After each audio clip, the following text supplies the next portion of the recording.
Hey, Jade here. Today I'm going to show you how to make belly butter. If you don't want stretch marks, this is the stuff you want to make. I've had 3 pregnancies and I've used it with every single one. And so far, haven't had one stretch mark. I would give you proof, but I've got a dress on, so probably don't have the most appropriate outfit to show you. But if you follow my blog, every week I do a baby bump update and you'll be able to see there, no stretch marks whatsoever. So if it's worked for the last 3, then I'm going to be using it definitely for baby number 4. And since I am almost 4 months pregnant, but look like I'm about 7 months pregnant, I thought I'd better get onto it quick smart and get some belly butter whipped up. And I thought I'd show you how to do it so that if you are having a baby, you can make some at home and hopefully you won't get any stretch marks either. I'm just using my makeshift hairband before we get down to business. It's really hot here in Australia at the moment. It's like 28 degrees. We're coming into spring and whew, I feel it. I'm not looking forward to being a pregnant lady in summer, I can tell you that right now. Okay, so with all these ingredients for belly butter, you can buy them locally if you can, better way to go, but if not, just grab them online. So they're readily available online because, well, everyone gets their essential oils and stuff like that now. So what you're gonna need is some cocoa butter, shea butter, beeswax pellets, or you can get it in block form. I find pellets easier to work with. Coconut oil, sweet almond oil, rosehip oil is another option to add as well. I was going to put in some bio oil because that's meant to be really good for your skin, but my darling 18-year-old daughter, she's used it all, so I'm just going to add double the sweet almond oil. Some vitamin E oil, great for your skin. Essential oils of choice, and container to put your belly butter in. If you've got a spare glass jar, just use that. I just happen to have a couple of these left lying around from last pregnancy. Or your measuring paraphernalia and then a double boiler. Now, I've never owned a double boiler before. I don't even know what they look like.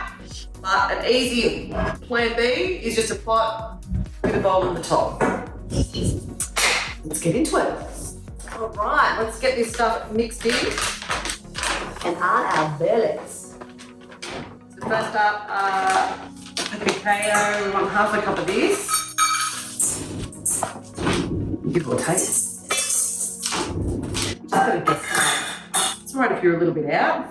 I think the different thing about this stuff too is even though when you're buying it you feel like that it's really expensive, it actually goes a long way. So a little bit goes a long way, and I've had this stuff since my last pregnancy. So it can last you a couple of babies, or you can also do what I do, which is on gifts to other people. So if you've got some friends that are expecting, or look, somebody who just think might like a little bit of belly butter, because it doesn't have to be just for pregnant chicks, it can be for anyone, then it's worth making some for them as well, getting some nice containers and gifting it to people for Christmas or their birthday. Who doesn't like a homemade gift, something made with love? So a third of a cup there of shea butter as well. Oh, sorry, that's a quarter of a cup. So half a cup of cacao, a quarter of a cup of shea butter, a quarter of a cup of these little beeswax pellets. About a quarter. We're going to do 1 teaspoon of vitamin E oil. Again, I'm just going to guesstimate that. And 2 tablespoons of sweet almond oil, very good for your skin. And then 2 tablespoons of rosehip oil, which I'm out of at the moment. So I'm going to just do 4 tablespoons of sweet almond oil because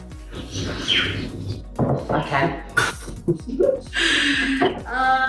Now I just need a quarter of a cup of coconut oil.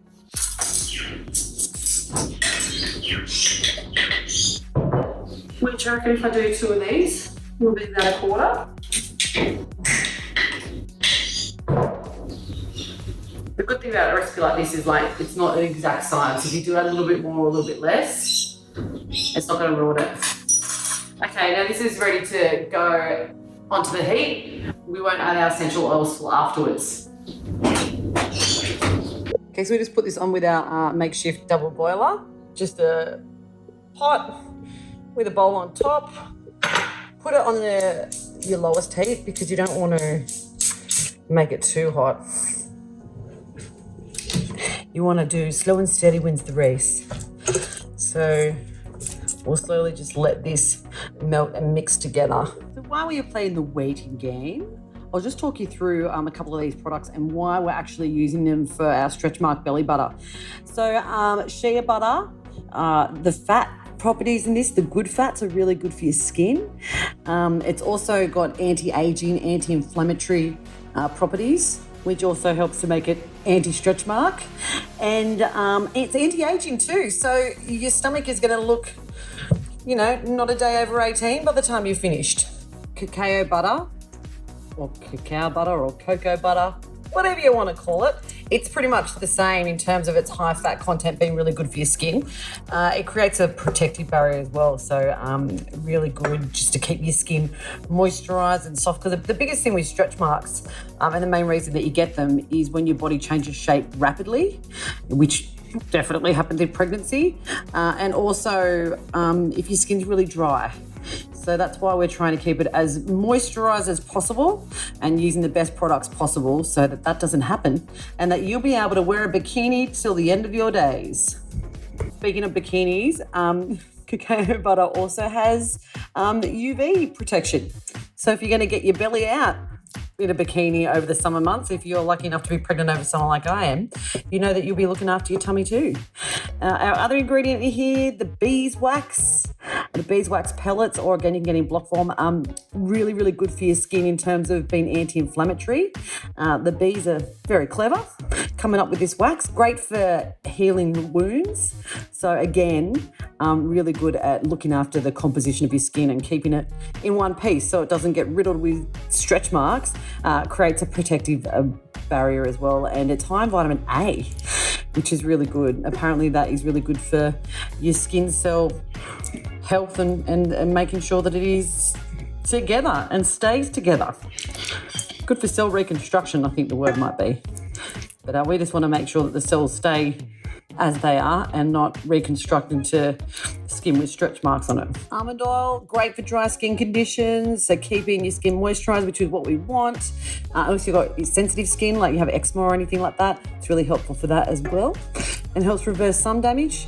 Hopefully you don't have that on your tummy, but it's another great addition to our belly butter. Coconut oil, again, anti-inflammatory, antibacterial, very good at keeping the skin moisturised and healing wounds too. Okay, so I was wondering why this wasn't melting properly, and I'm thinking I have stuffed this up. Well, I did. I forgot to add water to the actual saucepan. So when you're using this and you're doing the double boiler method, you need to have water in the bottom, wait for it to get to a simmer, and then put your bowl on top with all the ingredients. Hashtag baby brain. So now hopefully this is going to start melting better. Okay, it is slowly but surely melting.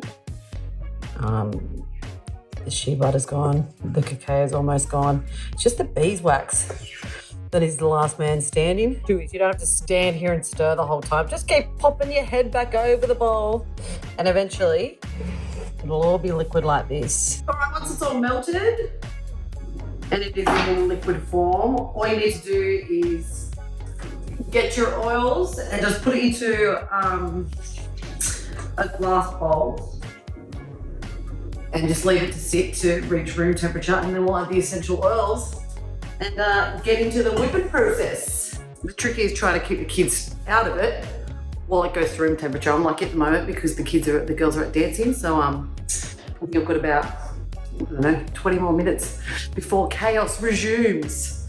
Just want to make note of my hair tie today. That's beautiful. That's thank you, IKEA.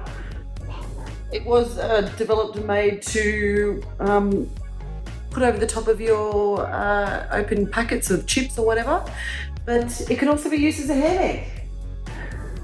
You know, you'll just grab whatever you can. I mean, how many different things do you use as a hairband? Pencils, rubber bands, and now plastic clips. It's a good look. All right, back again with a couple of additions. Lulu and little Miss Owen. I can't see You can't see, we have to come on the other side. So basically when the oils get to room temperature, they'll start to solidify.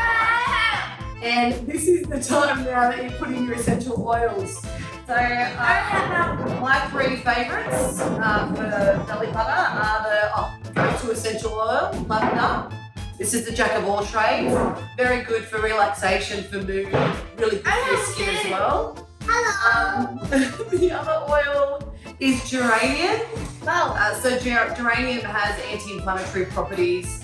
It's really good to enhance wellness, sense of well-being, and great for hormone regulation, which you definitely need when you're pregnant. I'm sure if I could put this in a bottle and drink it, my husband would be a happier man.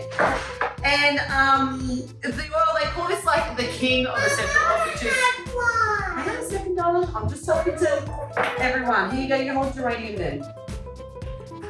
I wish I'd finished this quicker before the lovely darlings came home. Frankincense, which is the king of essential oils, this is really good for your skin.